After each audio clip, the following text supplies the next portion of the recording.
بسم اللہ الرحمن الرحیم۔ السلام علیکم ورحمۃ اللہ وبرکاتہ۔ اصحاب کہف کون تھے؟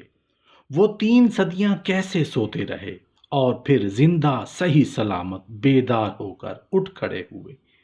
3 صدیوں بعد لوگوں میں کیسے اپنی پہچان کروائی؟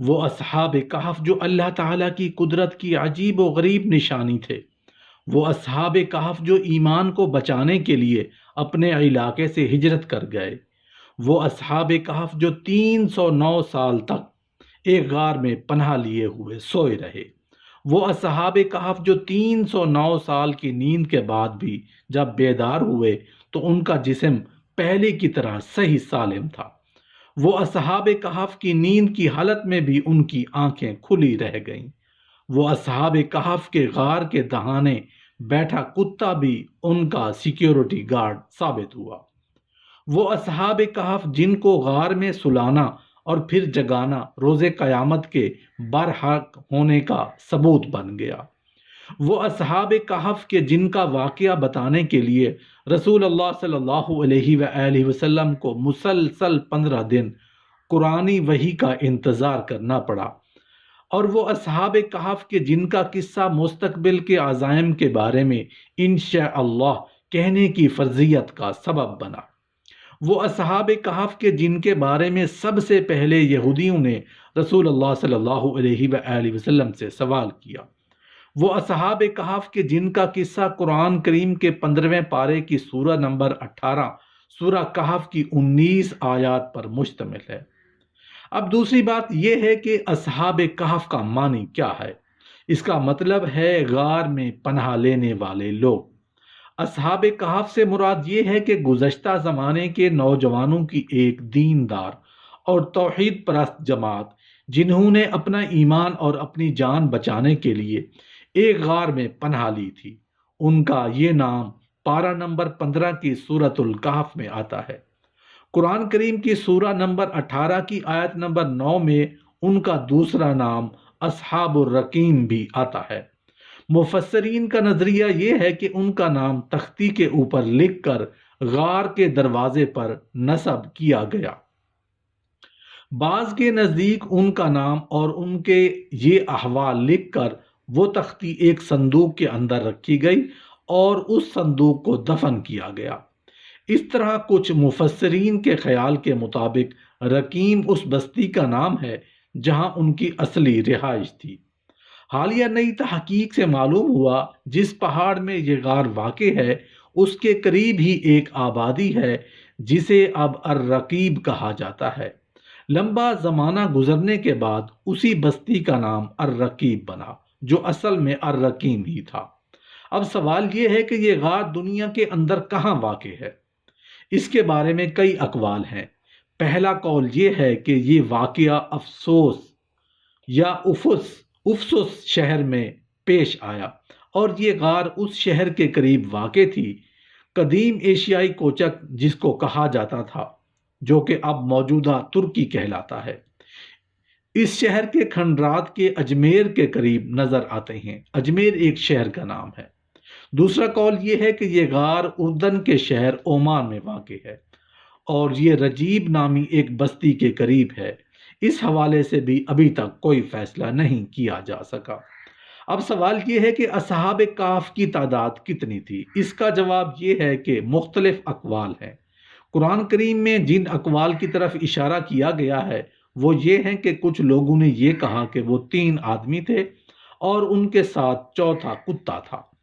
کچھ لوگوں نے یہ کہا کہ وہ 5 آدمی تھے اور ایک ان کے ساتھ کتا تھا۔ تیسرا قول یہ ہے کہ وہ 7 آدمی تھے اور ایک کتا تھا۔ قرآن کریم نے ان سب اقوال کو اٹکل پچو اور بے حقیقت گمان کر دیا۔ قرآنی حکیم کے مطابق ان کی تعداد کے بارے میں صرف سرسری گفتگو ہی جائز ہے۔ اصحاب کہف کی تفصیل کچھ اس طرح سے ہے کہ یہ نوجوان حضرت عیسیٰ علیہ السلام کے زمانے سے بہت پہلے کے تھے، اور کہتے ہیں کہ وہاں ایک دقیانوس بادشاہ تھا جو لوگوں کو بتوں کی عبادت کرنے اور ان کے نام کی نظر و نیاز دینے کی ترغیب دیا کرتا تھا۔ اللہ تعالیٰ نے ان چند نوجوانوں کے دلوں میں یہ بات ڈال دی کہ کہ عبادت کے لائق تو صرف ایک اللہ ہی ہے جو آسمان و زمین کا خالق اور کائنات کا رب ہے۔ اور اللہ تعالیٰ نے قرآن کریم میں یہ بتایا کہ وہ نوجوان تھے، یہ الگ ہو کر کسی ایک جگہ اللہ واحد کی عبادت کرتے تھے۔ آہستہ آہستہ لوگوں میں ان کے عقیدہ توحید کا چرچا ہوا تو بادشاہ تک یہ بات پہنچی، اور اس نے انہیں اپنا دربار میں طلب کر کے ان سے پوچھا تو وہاں انہوں نے برملا اللہ کی توحید بیان کی۔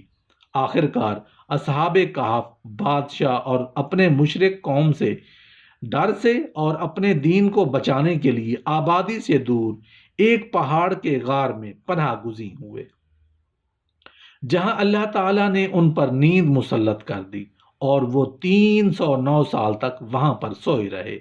اللہ تعالیٰ نے اس سارے حالات اور ماحول میں ان کے دلوں کو مضبوط کر دیا تاکہ وہ مزید مشکلات کو برداشت کر سکیں، نیز حق گوئی کا فریضہ بھی جرأت اور حوصلے سے ادا کر سکیں۔ تو وہ بادشاہ کے سامنے کھڑے ہوئے اور انہوں نے توحید کا یہ واعظ کیا۔ بعض کہتے ہیں کہ شہر سے باہر آپس میں ہی کھڑے ہوئے ایک دوسرے کو توحید کی وہ بات سنائی جو فردن فردن اللہ کی طرف سے ان کے دلوں میں ڈالی گئی، اور یوں اہل توحید باہم اکٹھے ہو گئے۔ ایک بات یہ بھی تھی کہ اللہ رب العالمین نے جب ان کو نیند عطا کی تو یہ بڑی عجیب سی نیند تھی، یعنی ان کی آنکھیں کھلی رہیں اور ان کے کانوں پر اللہ تعالیٰ نے پردے ڈال دیے تاکہ باہر کی آوازوں سے ان کی نیند میں خلل نہ پڑے۔ تو ان سارے واقعے کے اندر اللہ رب العالمین نے فرمایا کہ یہ ہماری قدرت کی جیسے اور عجیب و غریب انہی میں سے ایک عجیب و غریب نشانی بھی تھی کہ جو کچھ نوجوانوں کی ایک جماعت یہاں سے نکلی تھی اور غار کے اندر انہوں نے پناہ لی تھی اور 309 سال تک جو ہے وہ وہاں پر رہے۔